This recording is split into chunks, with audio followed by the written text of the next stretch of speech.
एक दिनचर्या पालन कर लीजिए। आप अपने मन को आज्ञा पर लगा दीजिए, एक दिनचर्या पालन कर लीजिए। कौन सी दिनचर्या ऐसी कठिन है जो आप पालन नहीं कर सकते? मैंने एक यूरोप का आदमी था, वो बहुत अमीर था। वो मरते समय घर वालों को कहा कि मैं एक वसीयत लिखा है, वो मुझे पढ़ने को मिली उस दिन, पूज्य नारायण स्वामी जी कह रहे हैं। उसमें कोई रुपया पैसा की वसीयत नहीं थी। उसने एक बहुत मोटे अक्षरों में शब्द पूरा खाली, पूरी डायरी खाली, केवल एक शब्द, और कहा मैं ये वसीयत आप लोगों को लिखकर, time is money in the world. सही शब्द है कि गलत है? वर्ल्ड होगा, हाँ, क्योंकि ज्यादा पढ़े लिखे। Time is money in the world. दुनिया में सबसे बड़ी संपत्ति समय है। दुनिया में सबसे बड़ी संपत्ति समय है। जब से मैंने ये पढ़ा तो इस दास ने समय की सदैव कद्र की है, हर समय को सार्थक किया है। यहां निरर्थक करने में समय की सार्थकता समझ रहे हैं। निरर्थक सोना, निरर्थक बातें करना, बिना भजन के जो सेकंड गया व्यर्थ गया। बहुत सुंदर बात है। जिसने समय की कीमत पहचान ली वो सबसे बड़ा संपत्तिवान। Time is money in the world. संसार में समय ही सबसे बड़ी संपत्ति है। समय की सदुपयोग वृत्ति, राधा राधा राधा राधा, इसको पाबंदी में बांधिए, तुम्हारा लोक परलोक दोनों सुधर जाएगा। समय को एक, इस समय ये, इस समय ये, इस समय ये, इस समय। परसों जब इसी का सत्संग हुआ था तो ये हुआ था कि यदि आपने किसी को 5 बजे का समय दिया तो 5 मिनट पहले पहुंच जाइए। यह साधक का लक्षण होता है। अगर 3:30 बजे से वाणी पाठ होता है तो आपको यहां 3, सवा 3 बजे ही उपस्थित हो जाना चाहिए।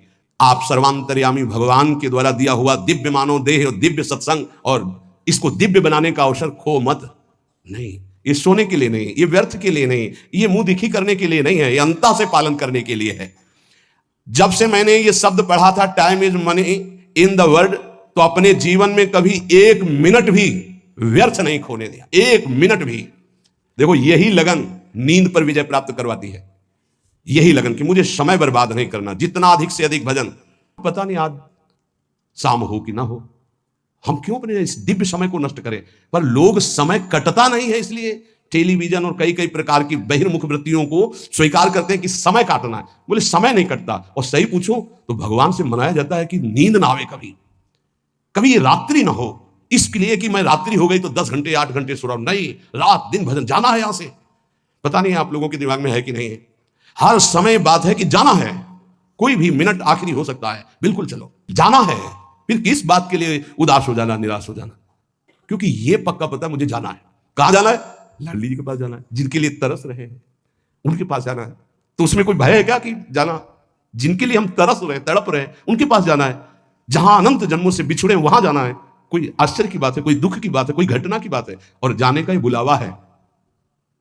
एक माई है, भयंकर कैंसर से पीड़ित है, मुस्कुराहट के सिवा कभी हमने उसके मुख में उदासी नहीं देखी।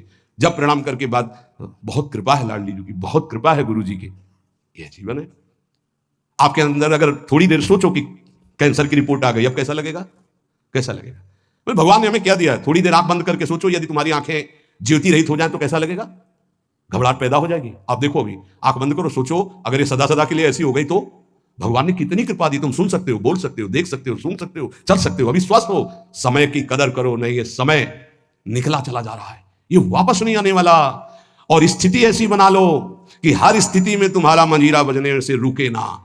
पक्का जब भीषण कष्ट की स्थिति थी तब भी कहते थे व्हील चेयर में बैठा लो, हमारा नियम है इस समय बाहर निकलकर 4 चक्कर लगाना। आप लगाओ चक्कर, नहीं ऐसे नहीं बैठा लिया, हमारा नियम, और जो नियम है उठाओ, हमको टांग के ले चलो, हमारा शरीर का संस्कार करो वैसा, चलो टाइम बाय टाइम। ये क्यों हुआ? बचपन से इसका अभ्यास और भगवदाश्रय। इसलिए सबसे प्रार्थना करते हैं, ये किसी एक के लिए नहीं है। व्याधि मंदिरम शरीरम व्याधि मंदिरम, कौन सा देवता प्रकट हो जाए? किडनी फेल कर, कितने प्रकार के रोग हैं भैया। और एक बार जहां रिपोर्ट आई, कैंसर, खत्म खेल, भजन साधन सब खत्म, चेहरे का रंग बदल, दिल बोले ब्लॉक हो गए इस दोनों न से। अब वो परेशान है, अरे ब्लॉक नहीं, फेल हो जा, पास हो जा, इसमें क्या? राधा राधा हर समय तैयार है। जैसे आर्मी का जवान तैयार रहता है बॉर्डर पे कि कहीं से भी गोली आ सकती है, ऐसे बिल्कुल तैयार रहो, पक्का तैयार रहो। बार बार कह रहे हैं सावधान, समय की कीमत को पहचानो, हर श्वास में राधा राधा। एक हितधाम में आए थे, बोले अब बस वृंदावन आ रहा हूं, तो अचानक श्री जी की कृपा से दृष्टि में हमका, आप जाइएगा मत, अब यहीं रहिएगा। बोले नहीं, अभी कुछ बेचने को रह गया, बेच करके बस फटाक से आया। हमका पता नहीं भगवान की क्या लीला है, हमारा मन कह रहा है मत जाइए। बोल नहीं महाराज, अभी जब कई महीना नहीं आए तो परिचय के जो आते थे पूछा तो उन्होंने बताया उनका एक्सीडेंट हो गया, कई जगह से उनके अंग टूट चुके हैं। वैसे फिर जब आए थे तो एम्बुलेंस में आए थे कई महीने बाद, तो रो रहे थे। हम कहा भगवान प्रारब्ध टालना चाहते थे पर प्रारब्ध प्रबल हो गया, आप आज्ञा पर महत्व नहीं दिए और वो ऐसी परिस्थिति कभी नहीं आ सकते। बड़े स्वस्थ और चलते फिरते, सूचना मिली कैंसर, 2 महीने में हालत खराब, पर वो तो समर्पित थे तो यहाँ वेदांत हॉस्पिटल में आके धाम बेसरी। कुछ भरोसा नहीं इसका, जो बहुत अकड़ के चल रहे हैं लंबा समय इतना कमा के रख दें कि 7 पीढ़ियां तक खाती चली जाएं, बड़ा व्यवस्था के ऊपर व्यवस्था। ये नहीं सोच रहे यहां से जाने की तैयारी हम क्या कर रहे हैं। नारायण स्वामी जी कहते हैं, गोस्वामी तुलसीदास जी महाराज के दोहे हम अपने जीवन में सामने रखा है, आप भी सुन लीजिए। सत्य वचन आधीनता परतीय मातु समान, इतने में हरि ना मिले तो तुलसीदास जवान। मैं इस बात की गारंटी लेता हूं कि यदि आप वाणी से सत्य बोलेंगे और भगवान की अधीनता और पराई माता बहनों के मात्र दृष्टि से, तो तुम्हें भगवान मिल जाएंगे पक्का। इतने में ना मिले तो इसकी जमानत मैं लेता हूं, गारंटी मैं लेता हूं, निश्चित भगवान मिलेंगे। मैंने बहुत इस दोहे को सामने रखा है, सत्य वचन और भगवान की आधीनता और परतीय मातु समान, इतने में हरि ना मिले तो तुलसीदास जमान। आधीनता का साधन एकमात्र भगवान का दृढ़ भरोसा। जब मैं गोमती नदी के किनारे भजन किया, नारायण की आज्ञा से अलग अलग आज्ञा होती जाती थी भगवान की, तो वहां से चाहे वो हिंदू हो, चाहे वो मुसलमान हो, चाहे ईसाई हो, कोई भी निकले, हमको सबको नारायण दिखाई दे, सब में नारायण दिखाई देते थे। सबकी चरण रज माथे पे लगाता, सबकी चरण रज माथे पे लगा। अगर कोई इस साधन को कर ले तो बहुत जल्दी देहाभिमान गलित हो जाए।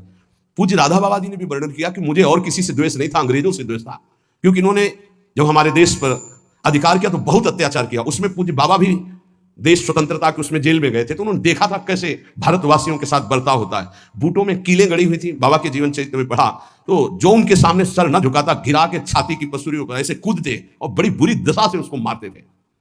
बाबा ने जब पीछे से आ रहा था अधिकारी, तो बाबा ने सर नहीं झुकाया कि चाहे मार डाले मैं इसके विदेशी के आगे सर नहीं झुकाऊंगा। तो बस पीछे वाले ने कहा झुका दो, उन्होंने कहा नहीं कटवा सकता हूं, झुका नहीं सकता। दादा बाबा बड़े जिद्दी स्वभाव के थे। इतने में जो ही नंबर बाबा का आया, वो सामने आने वाला था, तो ऑफिस में कुछ ऐसा बड़ाम से हुआ, क्या हुआ भगत हो उस दिन। फिर दूसरे दिन ट्रांसफर हो गया दूसरी जेल। तो बाबा को बहुत घृणा थी, गोरा देखते ही अंदर से उनको जलन पैदा हो जाती कि हमारे हिंदुस्तानियों पर इतना अत्याचार करने वाले ये। अंदर से आया कि भगवान की प्राप्ति करनी तो अजात शत्रुता आनी चाहिए, ये ठीक नहीं। तो गंगा के किनारे घाट पे बैठ जाते, और जब कोई जैसे अंग्रेज निकलता तो चरण धूलि माथे पे लगाते, वो कोई पैसा चढ़ा देता तो छोड़ के चल देते। तो एक दिन जब भगवान ने देखा कि अंग्रेजों के प्रति घृणा खत्म हो गई, तो एक अंग्रेज आया और बाबा की जो भद्र करवाई हुई सर थूक दिया उनका। तो उनका गोरे ठाकुर अब ईर्ष्या आपसे या द्वेष आपसे या घृणा नफरत नहीं हो सकती, आप ही हो। बस अंदर से वृत्ति गायब हो गई और हुआ काम हो गया, अब मुझे इसकी जरूरत नहीं। तो यहां ये कह रहे कि दास ये कहता है कि यदि सबके प्रति, देखो महापुरुषों के वचन है, यहां अगर परम पद में आरूढ़ होना है, भगवत प्राप्ति करनी है, तो सर्वान वस्तुतया निरीक्ष परम स्वाराध्य बुद्धिर्मम। बहुत कठिन बात है। नारायण नारायण। एक बार दास से कोई बिगड़ा तो दास ने सर झुका दिया और कहा पादुका उतारो और इस पर प्रहार करो। फिर भी हे नाथ, आपसे द्वेष नहीं हो सकता। कैसे कोई इन महापुरुषों को समझे। पैर का जूता निकालो और सिर को खूब पीटो, ये सिर भी आपका है, नाथ आप ही हो। ये स्थिति है, ये स्थिति है, नाथ आप ही हो। आज तक परिस्त्री को आंख उठाकर कभी काम भाव से नहीं देखा। क्या महापुरुषों ने करुणा करी कि अपनी स्थिति बताई।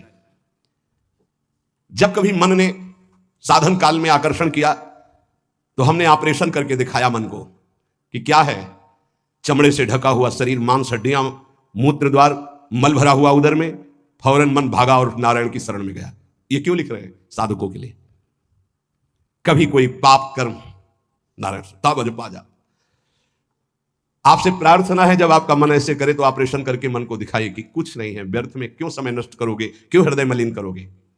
जो नियम तुम स्वयं स्वीकार किए हो या गुरुदेव ने दिए हो, उसे कभी भी किसी भी स्थिति में नहीं छोड़ना चाहिए। चाहे सुखद परिस्थिति हो, चाहे दुखद परिस्थिति हो, आप उपस्थित हैं उस समय। चाहे वो भजन का हो, चाहे वो सेवा का हो, चाहे वो व्यवहार का हो, आप ध्यान दीजिए, आपको परमार्थिक बहुत लाभ होगा यदि आप ऐसा करेंगे। भगवान की जो इच्छा है उसमें तुम राजी होना सीख जाओ। ये बात हमने एक, जैसे वो यूरोप की, उससे ऐसे हमने एक, अब हमको तो ज्यादा अंग्रेजी आती नहीं, let the will of God be don, DONE, done. हाँ भाई, हम तो ज्यादा पढ़े कि जो भगवान की इच्छा है उसमें अपनी इच्छा को मिला दो। मैंने ये सूत्र अपनी डायरी पे लिखा, हमारे यहाँ चतुराशी जी में, ये तो अंग्रेजी से लिखा, हिंदी से, जोई जोई प्यारो करे सोई मोहि भावे। ये सूत्र है, अगर इसको स्वीकार कर लिए, समस्त चिंताओं से मैं मुक्त हो गया इस सूत्र से। भगवान की जो इच्छा है उसमें अपनी इच्छा मिला दो। लेकिन इतना भजन होना चाहिए कि ये पता चले कि भगवान की इच्छा है कि मेरी इच्छा है। इसमें समझना ही तो सब भगवान की इच्छा मान के फिर कहेंगे कि भगवान की इच्छा के बिना पत्ता नहीं हिलता है, तो जितना पापाचरण वो सब भगवान की इच्छा से नहीं, ऐसा नहीं।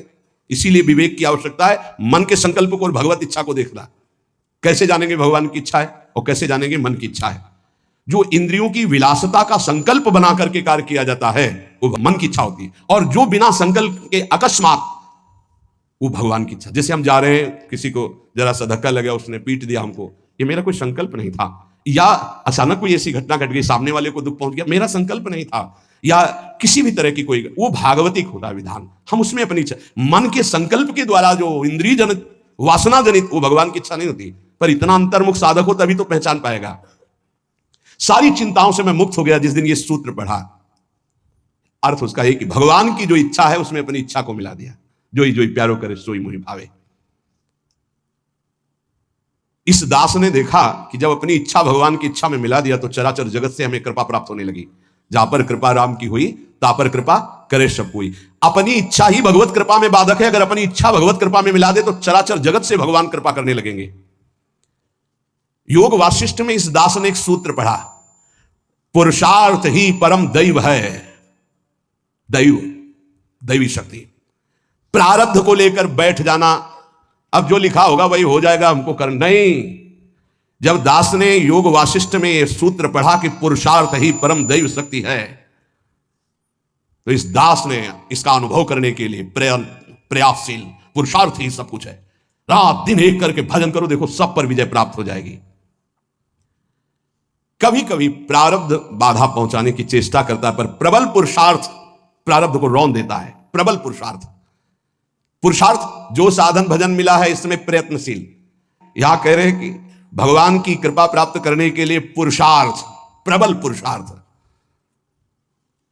प्रबल पुरुषार्थ ही भगवान के सिद्धांत की अनुभूति कराता है। प्रबल पुरुषार्थ ही प्रारब्ध के सिद्धांत की धज्जियां उड़ा देता विधान की। पुरुषार्थ में बड़ा बल है, बड़ा बल है। पर पुरुषार्थ भगवान के नाम जप से माना जाएगा, और ये लौकिक पुरुषार्थ प्रारब्ध को नहीं मिटा सकता। भगवान का नाम जप, जब हमारा पुरुषार्थ प्रबल होता है भगवत कृपा से, तब अद्वैत भाव की सिद्धि अत्यंत अनिवार्य हो जाती है। हर मार्ग के उपासक को अद्वैत भाव, एकमात्र जो सर्वत्र है वो यहां भी है, गुरुदेव भगवान को एक बार। इसके बाद द्वैत प्रेम का आता है। पहले द्वैत से अद्वैत और अद्वैत से द्वैत। अपने इष्ट देव को सर्वत्र देखने की चेष्टा करे, किसी भी अन्य अपने इष्ट देव के नाम रूप की निंदा और हेलना ना कर दे, नहीं तो अपने इष्ट देव की भक्ति में फर्क पड़ जाएगा। जैसे परिक्रमा लगा रहे हैं, रास्ते में हनुमान जी का मंदिर है, आरती हो रही है, क्या हनुमान जी, हम तो नहीं, महाभागवत है। आधा मिनट रुके, हाथ जोड़े खड़े हैं, आरती के दर्शन कर रहे हैं। राधा वल्लभ लाल आप इस रूप में हो, जय हो श्री राधा वल्लभ लाल की जय। आगे बढ़ दिए, देखा किसी भगवान की झांकी जा रही है, पंचांग प्रणाम किया, राधा वल्लभ लाल की जय। ये वैष्णव धर्म है, ये उपासना का मार्ग है। ये नहीं कि अवहेलना करना, ऐसा नहीं है। हाँ, हम दर्शन करने नहीं गए, सामने से गुजर देते किसी को भी। ये अपने स्वामी नारायण की कृपा से जाना, इस मर्यादा को सदैव उपासक सुरक्षित रखे। कोई भी भगवान की सवारी जा रहे, कोई भी भक्त जा रहे, सबकी चरण धूल में नमस्कार। एक और साधन अजपा जाप के लिए आवश्यक है, अगर आप कर सके तो।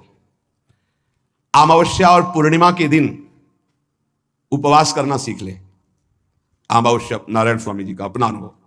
हम ये व्रत रूप में नहीं कह रहे, ये हम भजन बढ़ाने के लिए कह रहे हैं।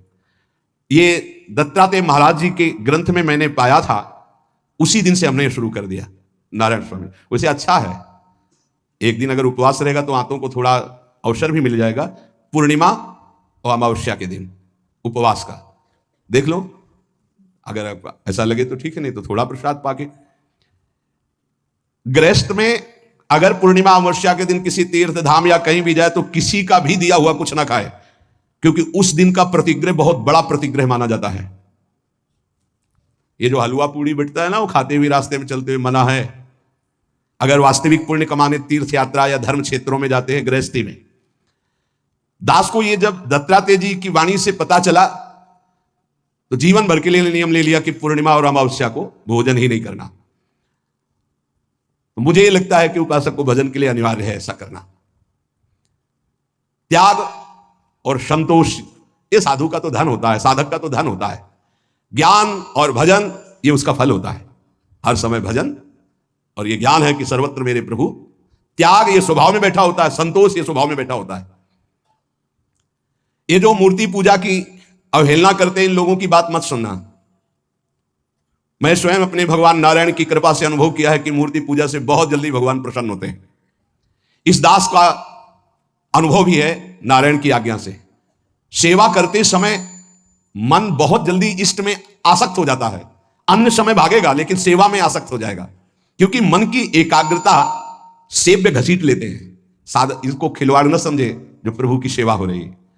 दास को जब नारायण ने आदेश किया तो इसमें बहुत सुख मिला।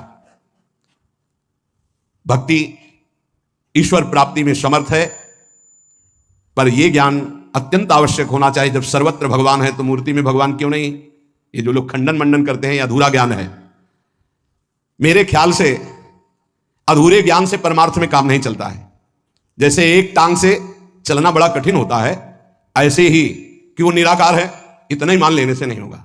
जैसे दो टांगों से आराम से चला जाता है तो वो निराकार भी है, वो साकार भी है, वो साकार भी है और निराकार है, दोनों की उपासना हम करते हैं। जैसे साकार रूप में ये कर रहे हैं, निराकार रूप में सब अंतर्यामी रूप में भगवान सबके हृदय में विराजमान है।